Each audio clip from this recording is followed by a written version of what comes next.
Channel of Vadodara. ધોરણ 10 અને 12ની પરીક્ષાનો પ્રારંભ થઈ ગયો છે ત્યારે વડોદરા શહેરના Shri Sainath education and charitable trust દ્વારા તમામ વિદ્યાર્થીઓને શુભેચ્છાઓ પાઠવવામાં આવી હતી। આજથી ધોરણ 10 અને ધોરણ 12ની બોર્ડની પરીક્ષા આપનાર દરેક વિદ્યાર્થીઓને જય Sainath charitable and educational trust દ્વારા CH વિદ્યાલય ગોત્રી રોડ ખાતે ધોરણ 10ના વિદ્યાર્થીઓને પરીક્ષા પહેલા વિદ્યાર્થીઓને કંકુ તિલક, ચોકલેટ, ગોળ, ધાણા, પેન આપી વિદ્યાર્થીઓનું સ્વાગત કરવામાં આવ્યું હતું। વિદ્યાર્થીઓને ઓલ ધ બેસ્ટ ખૂબ ખૂબ શુભેચ્છાઓ પાઠવવામાં આવી હતી, જેમાં શહેર ભાજપાના પૂર્વ કાઉન્સિલર રાજેશ આયરે, નગર પ્રાથમિક શિક્ષણ સમિતિના શાસન અધિકારી શ્વેતા પારગી, CH વિદ્યાલયના પ્રિન્સિપલ અંકુર પટેલ, શિક્ષકો તથા જય સાંઈનાથ ચેરિટેબલ એન્ડ એજ્યુકેશનના સભ્યો ઉપસ્થિત રહી વિદ્યાર્થીઓને શુભેચ્છા પાઠવી હતી।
તમે જુઓ છો કે ધોરણ 10 અને 12ની વિદ્યાર્થીઓની એક્ઝામો શરૂ થઈ છે અને એના માટે દર વર્ષે તમે વર્ષોથી CH વિદ્યાલયની અંદર અહીંયા પહેલાં અમારા નિલેશભાઈ પ્રિન્સિપાલ હતા, હમણાં અંકુરભાઈ પ્રિન્સિપાલ છે, સાથે સાથે સંજયભાઈ સિનિયર છે. આજે એની સાથે સાથે વડોદરા શહેરના નગર પ્રાથમિક શિક્ષણ સમિતિના શાસન અધિકારી શ્વેતાબેન પારગી પણ અહીંયા આવ્યા છે. અમારા સાઈનાથ એજ્યુકેશનની સમગ્ર ટીમ સાથે ભારતીય જનતા પાર્ટી ટીમ અને સર્વે વાલીઓને પણ હું ખૂબ ખૂબ શુભેચ્છા પાઠવું છું. કારણ કે સ્કૂલની બહાર આ પહેલી એક એક્ઝામ હોય છે 10મા ધોરણની કે 9મા ધોરણ સુધી સ્કૂલની અંદર છોકરાઓ એક્ઝામ આપતા હોય છે, પણ સ્કૂલની બહાર જ્યારે એક્ઝામ આપવાનો હોય ત્યારે થોડા કે એના માટે એનું કોન્ફિડન્સ વધારવા માટે અમે અહીંયા સ્કૂલ પર આવીને તમે જુઓ છો કે એ લોકોને ચોકલેટ આપીએ, ધાણાગોળ આપીએ છીએ. સાથે સાથે કોઈ ચિંતા કરવી નહીં અને એના માટે સરકાર તરફથી પણ પોલીસ હશે, પ્રેસ હશે, પોલિટિશિયન હશે, ભારતીય જનતા પાર્ટીના દરેક લોકો, એવી રીતના દરેક લોકો એમ લોકોને મોટિવેશન આપે છે. તો વિદ્યાર્થીઓને ખૂબ ખૂબ શુભેચ્છા પાઠવીએ છીએ. સાથે સાથે વાલીઓને બી કહીએ છીએ કે કોઈ ચિંતા વગર છોકરાઓને તમે એમને એમની રીતના વાંચેલું છે. 365 દિવસ આજે એમની એક્ઝામ છે. આ એક્ઝામ ફક્ત વિદ્યાર્થીઓને એટલું જ કહેવું છું કે આ એક્ઝામ આ જિંદગીની કે પહેલી કે છેલ્લી એક્ઝામ નથી. આવી ઘણી એક્ઝામો આવશે. તમારું પોતાનું કોન્ફિડન્સ, તમે જે લખેલું છે કે જે વાંચેલું છે એ તમારે લખવાનું છે. તો આજે સમગ્ર ગુજરાતભરના દરેક વિદ્યાર્થીઓને સાઈનાથ એજ્યુકેશન ચેરિટેબલ ટ્રસ્ટ તરફથી પણ અમે ખૂબ ખૂબ શુભેચ્છા પાઠવીએ છીએ. સાથે સાથે વિદ્યાર્થીઓ સાથે વાલીઓને પણ શુભેચ્છા પાઠવીએ છીએ કે બસ તમે છોકરાઓને મોટિવેશન આપો, એમની સાથે રહો. રિઝલ્ટ તો એમને જે વાંચેલું છે આવવાનું જ છે, પણ આ જ રીતના છેલ્લા કેટલાય વર્ષોથી આ CH વિદ્યાલય પર દર વખતે અમે આવીએ છીએ અને આજે ફરી એકવાર બધાને શુભેચ્છા પાઠવીએ છીએ અને ઓલ ધ બેસ્ટ બધા જ વિદ્યાર્થીઓ માટે. જય સાઈનાથ. વિદ્યાર્થીઓ માટે શિક્ષણ બોર્ડ દ્વારા જે પણ સૂચનો કરવામાં છે તે પ્રકારની તમામ વ્યવસ્થા કરવામાં આવી છે. તમામ રૂમોમાં CCTV કેમેરા છે. પાટલીઓ પણ વ્યવસ્થિત તમામ ગોઠવવામાં આવી છે. વિદ્યાર્થીઓને તકલીફ ન પડે તે માટે પાણીની વ્યવસ્થા પણ વર્ગમાં જ પાણી આપવા દ્વારા આપવામાં આવશે અને વિદ્યાર્થીઓને શાંતિપૂર્ણ વાતાવરણમાં કોઈ પણ ગભરામણ વગર સ્વસ્થ ચિત્તે લખી શકે તેવી સંપૂર્ણ વ્યવસ્થા વિદ્યાર્થીઓ માટે કરવામાં આવેલ છે.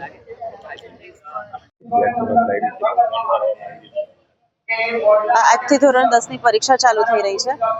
નગર પ્રાથમિક શિક્ષણ સમિતિની જે 4 માધ્યમિક શાળાઓ છે એમાંથી પણ ઘણા બધા વિદ્યાર્થીઓનો અહીંયા નંબર આવ્યો છે, એટલે એ લોકોને શુભકામના પાઠવવા અને આગળના જીવનમાં એ લોકો ઝળહળતી સફળતા પ્રાપ્ત કરે એની શુભકામના માટે અમે સૌ અહીંયા એકઠા થયા છે.